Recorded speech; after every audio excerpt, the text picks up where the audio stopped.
Alhamdulillahirrahmanirrahim, kita telah membaca satu halaman daripada surat Asy-Syu'ara dari ayat 112 sampai ayat 136. Bapak Ibu yang dirahmati oleh Allah Subhanahu wa taala dan teman-teman sekalian yang hadir di Instagram ataupun di TikTok, alhamdulillah kita telah membaca sebagian daripada surat Asy-Syu'ara. Rasulullah bersabda, "Wa majtama'a qaumun fi baitin min buyutillahi," dan tidaklah suatu kaum berkumpul di dalam rumah dari rumah-rumah Allah, yatluna kitaballah, yang membaca Al-Qur'an, wa yatadarasunahu bainahum, dan mempelajari Al-Qur'an tersebut, illa nazalat alaihimus sakinah, maka Allah akan menurunkan untuk mereka as-sakinah, yaitu ketenangan. Wa ghasyiyatuhumur rahmah, juga Allah memberikan kepada mereka rahmat, yaitu kasih sayang. Kemudian wahaffathumul malaikah, juga Allah memerintahkan kepada para malaikat untuk bisa hadir ikut majelis yang sedang diadakan oleh manusia tersebut di dalam rumah Allah tersebut. Juga disampaikan agar mengepakkan sayapnya untuk menaungi hadirin, yaitu orang yang mengikuti kajian. Wa dzakarahumullahu fi man indah. Juga yang terakhir Allah memberikan keutamaan, Allah menyebut-nyebut fulan ataupun fulanah, Abdullah ataupun hamba Allah yang hadir di majelis tersebut di kalangan para malaikat sana. Masya Allah. Ini bukan riya ya, ini keutamaan terakhir bukan riya, bukan ingin disebut-sebut, bukan, tapi memang Allah menyebutkan bahwasanya kita dimotivasi agar senantiasa hadir, agar senantiasa mengikuti majelis-majelis ilmu, yaitu adalah taman-taman surga, karena nanti disampaikan oleh Allah kepada para malaikat, wahai malaikat, lihat nih, fulan ikut kajian, fulanah ikut kajian, mas fulan, mbak fulanah ikut kajian, silahkan dicatat. Nah, dicatat. Maka para malaikat mencatat amal kebaikan yang dilakukan oleh orang yang mengikuti ataupun hadir dalam kajian majelis ilmu. Masyaallah muslimin, Bapak Ibu yang dirahmati oleh Allah Subhanahu wa taala, marilah kita mentadabburi ayat 112 surat Asy-Syu'ara. Yang pertama, qala wa ma ilmi bima kanu ya'malun. Disebutkan dalam kitab Subdatut Tafsir min Fathil Qadir oleh Syekh Dr. Muhammad Sulaiman Al-Ashqar, Mudarris Tafsir Universitas Islam Madinah, mengatakan, ya ini adalah sebuah kisah Nabi Nuh alaihissalam ya, tentang Nabi Nuh alaihissalam yang berdakwah kepada kaumnya. Kemudian terakhir kali Nabi Nuh alaihissalam bercakap kepada kaumnya, dan kaumnya berkata seperti ini, apakah kami harus beriman kepadamu padahal pengikut-pengikut kamu adalah orang-orang yang hina? Ya, ini adalah gengsi daripada kaum Nabi Nuh alaihissalam saat itu ketika diajak berdakwah, diajak masuk ke dalam Islam, yaitu beriman kepada Allah. Kaumnya malah, apakah kami harus beriman kepadamu sedangkan pengikut-pengikutmu adalah orang-orang yang hina? Nanti kami ikutan hina dong kalau kami ikutan kamu. Nah, itu adalah salah satu kegengsian umatnya Nabi Nuh alaihissalam yang menolak, kalau enggak sama orang-orang yang mulia kami enggak mau, kalau sama orang-orang yang hina kami enggak mau, tapi kalau dengan orang-orang mulia, orang-orang yang punya jabatan, orang-orang yang punya duit, orang-orang yang ganteng-ganteng, orang-orang yang cantik-cantik, maka kami mau. Ya, ini adalah sifat daripada umatnya Nabi Nuh alaihissalam. Kemudian Nabi Nuh menjawab, wa ma ilmi bima kanu ya'malun, bagaimana aku mengetahui apa yang telah mereka kerjakan? Kok bisa kamu bilang pengikut-pengikutku adalah orang yang hina? Kata Nabi Nuh seperti itu.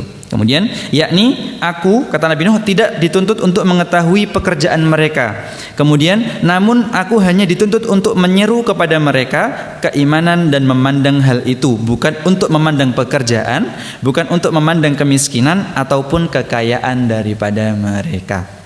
Jadi hadirin sekalian, mengikuti keimanan kepada Allah, beriman kepada Allah itu tidak memandang kepada harta, tidak memandang kepada kekayaan, tidak memandang kepada jabatan ataupun kedudukan.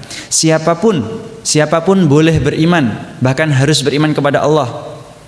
Ingat, innallaha la yanzuru ila suwarikum, sesungguhnya Allah tidak melihat kepada wajah bentuk rupa kalian, walakin Allah yanzur ila qulubikum, tapi Allah melihat kepada hati kalian. Apakah beriman atau tidak? Percuma orang kaya, percuma orang yang punya jabatan tapi tidak beriman sama Allah. Percuma orang yang memiliki harta yang banyak tapi tidak beriman kepada Allah. Ustaz, cuman kenapa orang-orang yang seperti itu, orang-orang yang diberi kedudukan, di dunia, mereka justru malah tidak mau menyembah kepada Allah. Kenapa?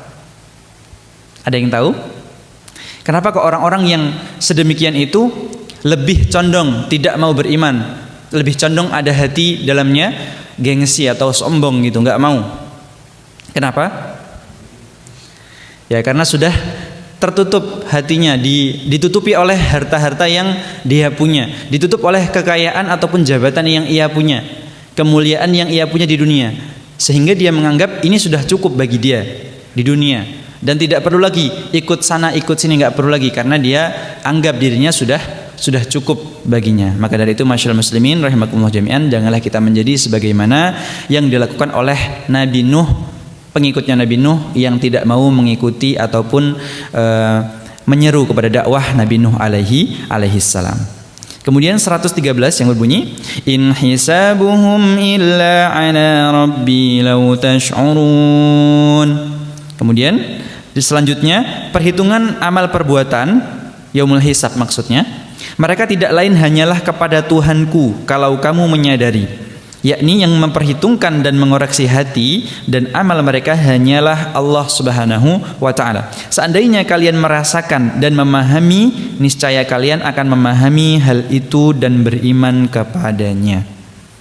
Ya, ini kalau misalnya kita masih saja meletakkan kesombongan, kemudian kegengsian dalam hati kita, menganggap diri kita lebih baik daripada orang lain, maka sesungguhnya peringatan-peringatan Allah yang disampaikan kepada kita maka tidak akan berarti apa-apa, karena kita tidak menganggap bahwasanya Allah mengoreksi hati kita dan mengoreksi amal perbuatan kita, karena kita sudah mengira bahwasanya hati kita, amal perbuatan kita dan kehidupan kita di dunia sudah cukup, tidak perlu lagi dikoreksi, sudah tidak perlu lagi dilihat amal perbuatannya dan nggak perlu lagi diapa-apain.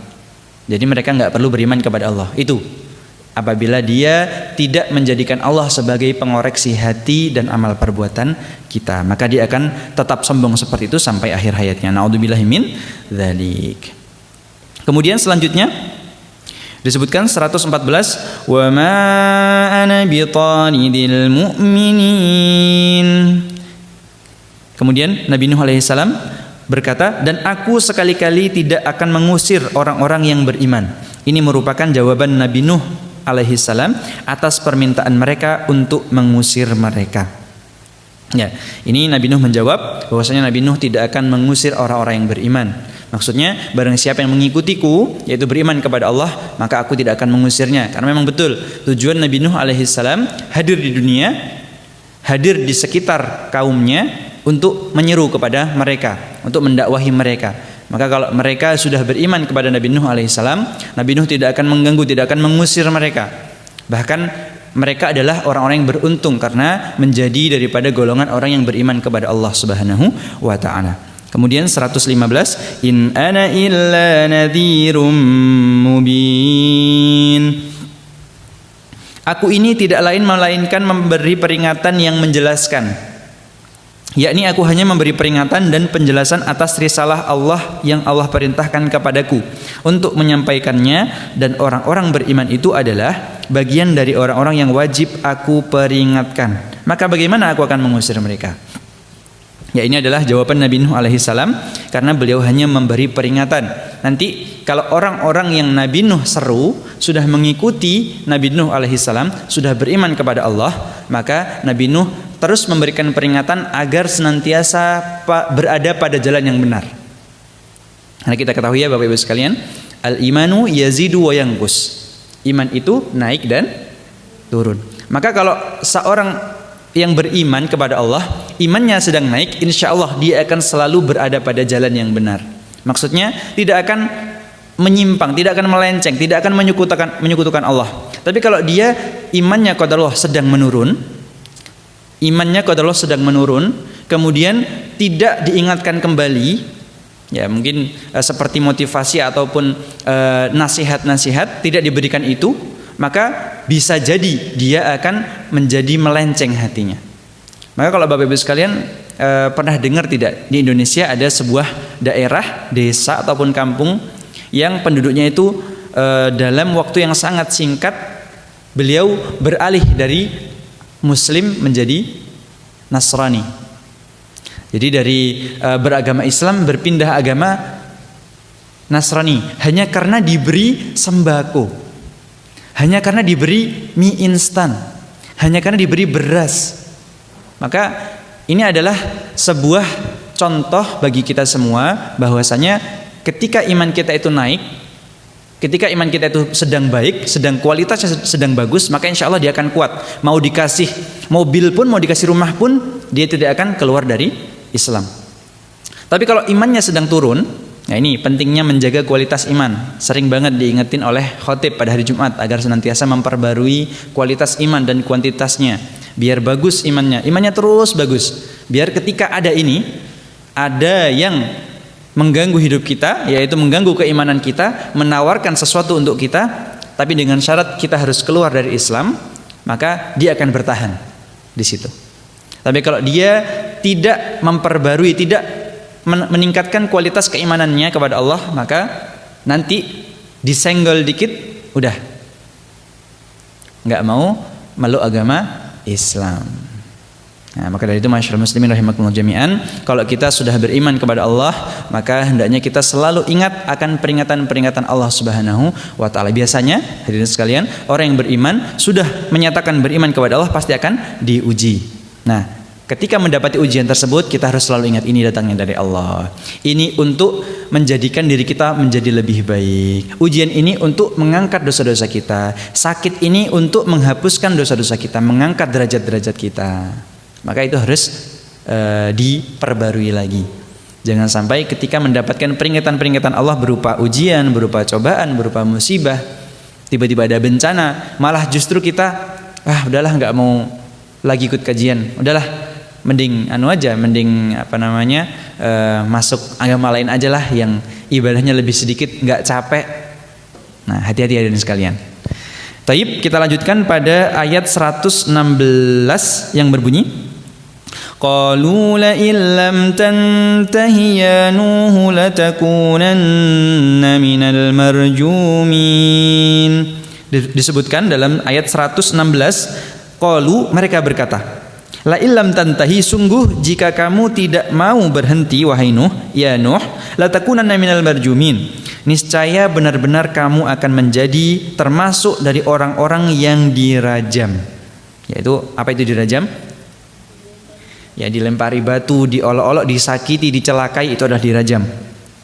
Yakni jika kamu tidak berhenti menjelek-jelekkan agama kami dan mengolok-olok Tuhan-Tuhan kami pasti akan melemparmu dengan batu sampai mati.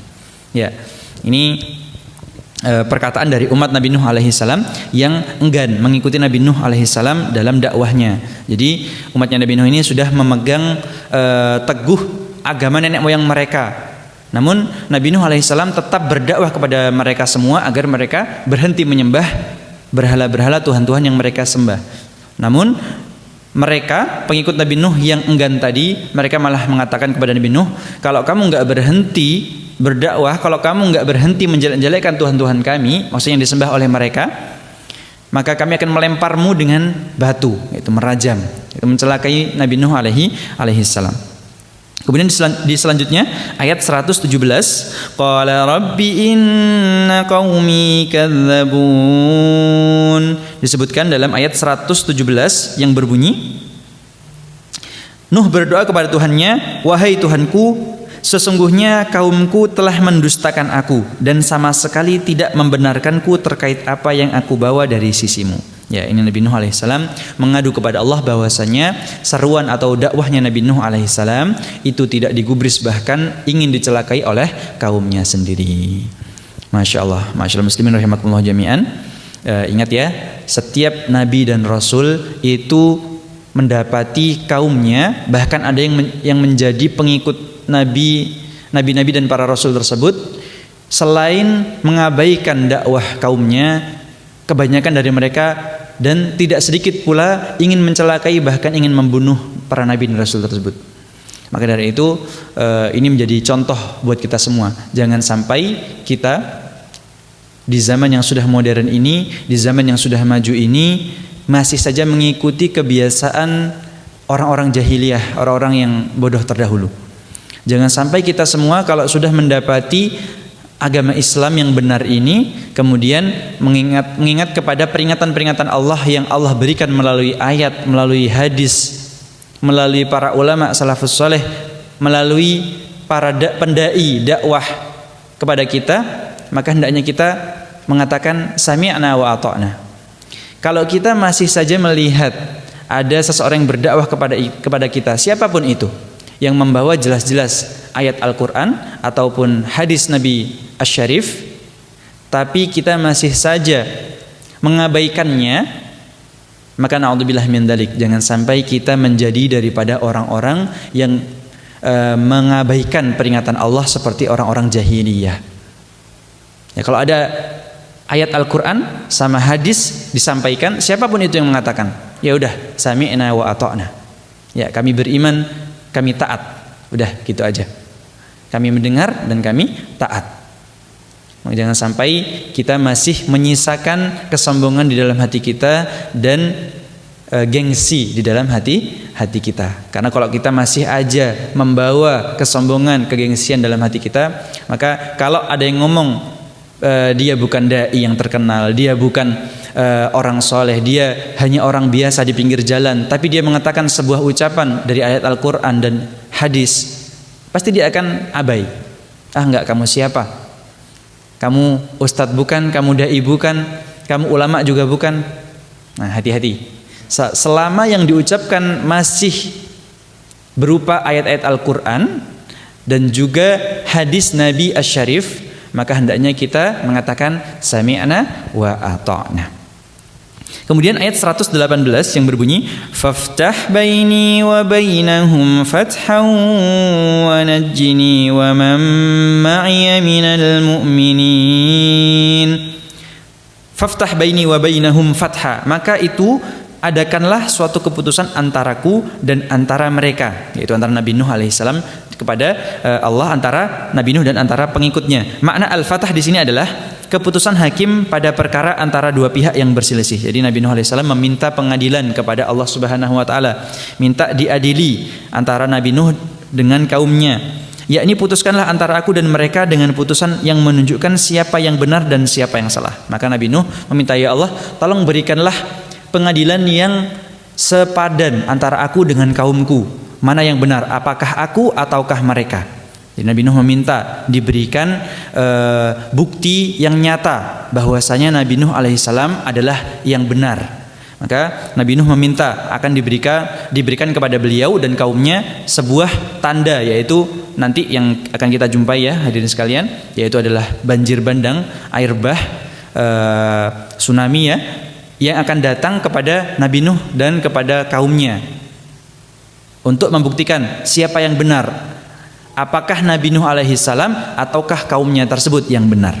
Kemudian wa najjini wa man ma'iya minal mu'minin, dan selamatkanlah aku beserta orang-orang mukmin yang bersamaku. Nabi Nuh meminta pertolongan kepada Allah agar beliau dan kaumnya itu ditolong, diselamatkan oleh Allah Subhanahu wa taala. Setelah ia berdoa dengan doa ini, Allah mengabulkan doanya tersebut, meminta pengadilannya tadi yang ditunjukkan kepada Allah dalam firman-Nya, fa anjaynahu wa man ma'ahu fil fulkil mashhun. Ya, disebutkan dalam surat yang lain bahwasanya Nabi Nuh alaihissalam diijabah doa-doanya, yaitu Allah memberikan tanda bahwasanya Nabi Nuh alaihissalam adalah orang-orang yang benar, yaitu berupa air bah, banjir bandang yang diselamatkan oleh Allah Subhanahu wa taala. Mereka adalah orang-orang yang benar, dan yang tidak selamat dalam peristiwa banjir bandang tersebut, maka dia adalah orang-orang yang tidak selamat, yang tidak benar, yang orang-orang yang tersesat, yang tidak mau beriman kepada Allah dan Rasul-Nya. Ya, ini fa anjaynahu wa man ma'ahu fil fulkil mashhun, yaitu maka selamatkanlah kami dan orang-orang besertanya di dalam kapal yang penuh muatan. Taib. Bapak Ibu sekalian, ada yang tahu yang masuk ke dalam kapal Nabi Nuh alaihi salam apakah berupa dari manusia saja ataukah ada hewan-hewan di dalamnya? Ada yang tahu?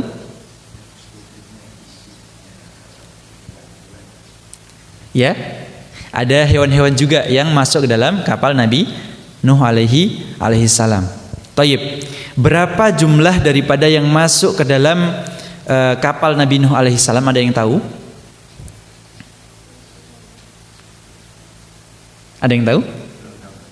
Jumlah yang masuk ke dalam kapal Nabi Nuh alaihi salam.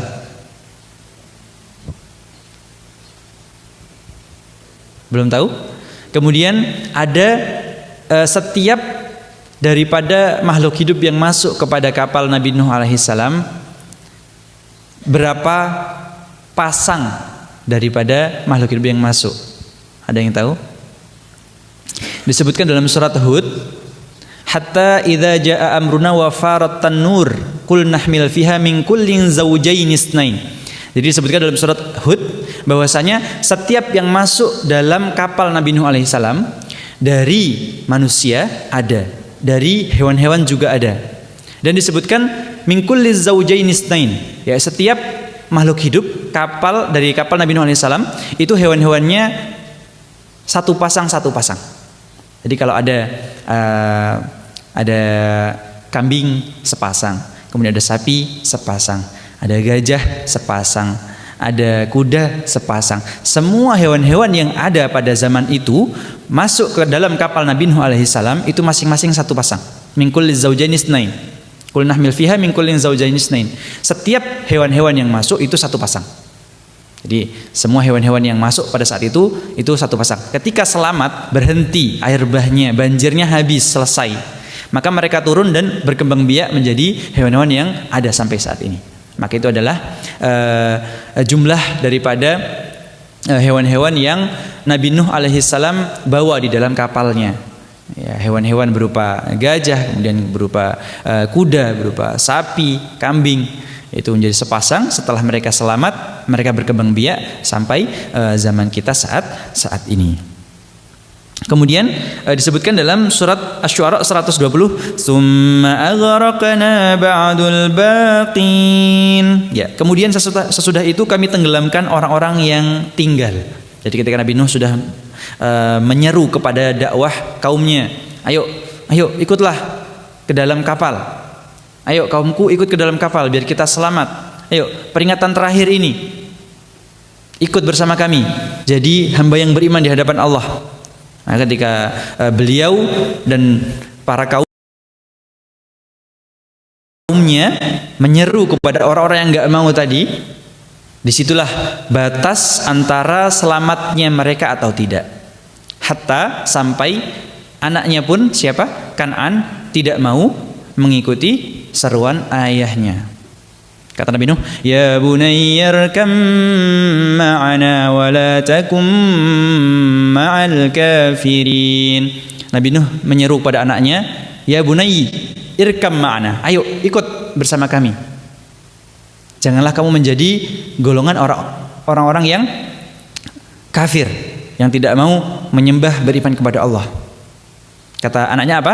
Qala sa'awi ila jabali ya'simuni minal ma'. Enggak, saya akan naik ke atas gunung, ke atas bukit yang tidak akan nyampe air itu kepada bukit tersebut. Qala la 'asimal yawma min amrillahi illa man rahim. Kata Nabi Nuh alaihi salam, pada hari ini tidak ada yang selamat dimanapun kamu berada, kecuali yang dikehendaki oleh Tuhanku. Fahala bainahumal mawju fakana minal mughraqin. Wahala bainahumal mawj, maka kemudian dipisahkan antara Nabi Nuh dan Kan'an, anaknya tadi, putranya tadi, dengan ombak. Setelah itu pas lagi ngobrol, ayo ikut sama saya, ayo ikut sama kami, naik perahu. Enggak, saya mau naik ke atas gunung. Maka saat itu dipisahkan oleh ombak yang menyapu mereka berdua. Karena Nabi Nuh alaihissalam naik kapal, kemudian mereka selamat, Nabi Nuh dan para pengikutnya. Dan anaknya tadi Kan'an tidak selamat karena dia naik ke atas bukit yang nanti bukit tersebut juga akan tenggelam. Kemudian apa Allah berfirman? Wa qila ya ardu bla'i ma'aki wa ya sama'u aqli'i. Kata Allah apa? Ya ardu bla'i, wahai bumi itu telan semua yang ada di sana, telan semua, habiskan semua. Kemudian wa ya sama'u aqli'i, wahai langit turunkan semuanya air yang ada di langit. Jadi semua air yang berbentuk awan di langit saat itu disuruh untuk turun semua sama Allah. Sehingga memenuhi bumi pada saat itu sehingga banjir bandang tiba. Dan gunung pun yang tinggi, bukit seperti gunung Sindoro Subing yang di sini, masya Allah itu juga tenggelam, masya Allah. Nah ini kalau Allah sudah berfirman, wahai bumi telan semua yang ada di bumi, dan langit turunkan semua air yang ada di langit. Kalau Allah sudah berfirman seperti itu, tidak ada yang dapat menolong selain Allah Subhanahu wa ta'ala. Maka dari itu hadirin sekalian, ma'asyiral muslimin, kalau kita mendapati ada orang yang berdakwah kepada kita, ada teman kita, saudara kita, sahabat kita yang mengingatkan kita, biar kita itu selamat, ayo udah ikutin aja. Udah jangan enggak kamu siapa, enggak kamu bukan ustaz, enggak kamu bukan ulama, kamu kan orang biasa, kamu punya salah, kamu bukan nabi. Nah, jangan sampai kita seperti itu. Unzur maqala wa la tanzur man qala. Lihatlah apa yang dikatakan dan janganlah melihat orang siapa yang mengatakan.